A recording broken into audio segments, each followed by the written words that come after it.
لە دوای بە مانزگرتنی ئیماراتی عەرەبی یەکگرتوو بە چەند فڕۆکەیەکی بێفڕۆکەوان لەلایەن گروپێکی عێراقی بە ناوی بەڵێنی حەقەوە، موقتەدا سەدری ڕێبەری ڕەوتی سەدر لەگەڵ ئیدانی ئەو هێرشەی کە دەیەوێت عێراق پەلکێشی ململانێ ناوچەیەکان بکات، داوای ڕاوەستاندنی جەنگی یەمەن و ڕاگررتنی یاساییکردنەوەی پەیوەندیەکانی لەگەڵ ئیسرائیل کرد.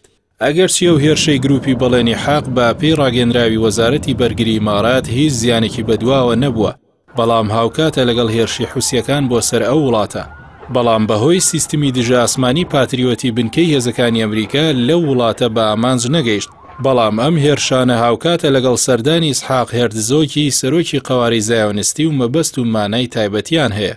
هەر بۆیە موقتەدا سەدر بڕوای وایە لەلایەک بەردەوامی جەنگی یەمەن ململانی تایفی و ناوچەیی پەرە پێداوە و لەلایەکی دیکەش جێکردنەوەی ئیسرائیل لە سیستمی ئاسایشی ناوچەکەدا دۆخەکەی زیاتر قەیراناوی کردووە.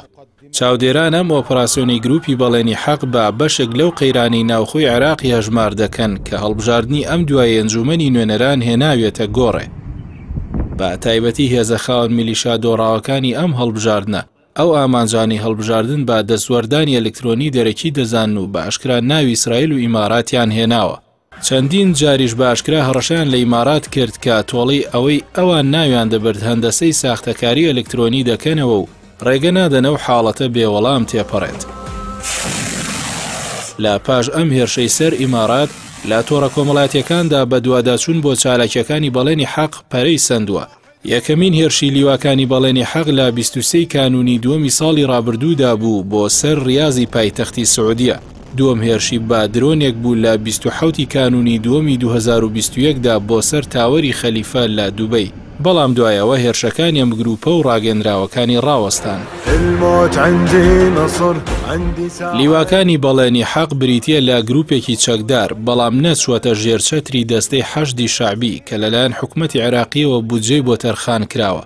بەڵام چەکدارانی ئەو گروپە هەمویان سەر بە گروپەکانی عەسایبی ئەهلی حەق و حیزبوڵڵای عێراقین.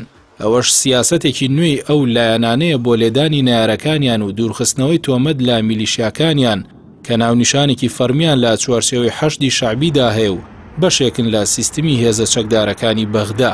پەیامەدەرەکیەکانی ئەم گروپە لەم قۆناغەدا لێدانی بەرژەوەندیەکانی ئەمریکا و هاوپەیمانەکانیەتی لە ناوچەکەدا کە دوور نییە لە ئاساییکردنەوەی پەیوەندی ئیمارات و بەحرین لەگەڵ ئیسرائیل و ئاڵۆزکردنی ئاسایشی کەندای و فارس دووریش نییە لەو گوشارانی کە هەردوو لە دیالۆگی ئەتۆمی ڤیەننا پەیڕەوی دەکەن.